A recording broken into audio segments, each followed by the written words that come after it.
ताज्या बातम्या पाहण्यासाठी महासंग्राम मराठी न्यूज चॅनलला सबस्क्राइब करा आणि अपडेट रहा। खासदार शरद पवार यांच्याबद्दल मंत्री हसन मुश्रीफ यांचे मोठे वक्तव्य। नमस्कार मित्रांनो, महासंग्राम मराठी यूट्यूब चॅनल आपल्या सर्वांचे स्वागत।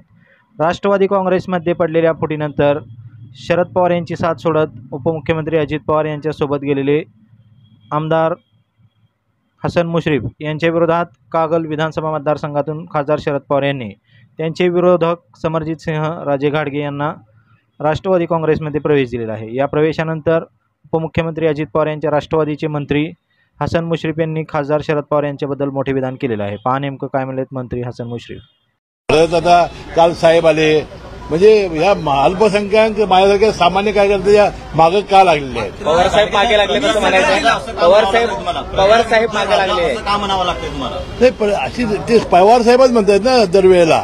त्यांची भाषणं ऐका कालची, याच्यापूर्वीची त्यांनी कायमपणानं प्रजेचाच प्रचार केलेला आहे, रयतेचा प्रचार केलेला आहे आणि मनात त्यांची भूमिका तीच असावी। परंतु आव्हान वाटतं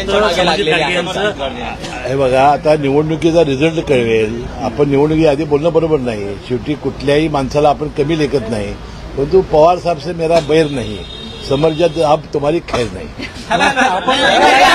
आजपर्यंत झालेल्या विधानसभा निवडणुकीमध्ये कागल विधानसभा मतदारसंघातून हसन मुश्रीफ हे उमेदवार असताना त्यांच्या पाठीशी शरद पवार हे उभे राहत असल्याचे अनेकांनी पाहिले। मात्र राष्ट्रवादी काँग्रेसमध्ये पडलेल्या फुटीनंतर हसन मुश्रीफ यांनी शरद पवार यांची साथ सोडत अजित पवार यांच्या राष्ट्रवादीत प्रवेश केला आणि मंत्रिपद घेतले।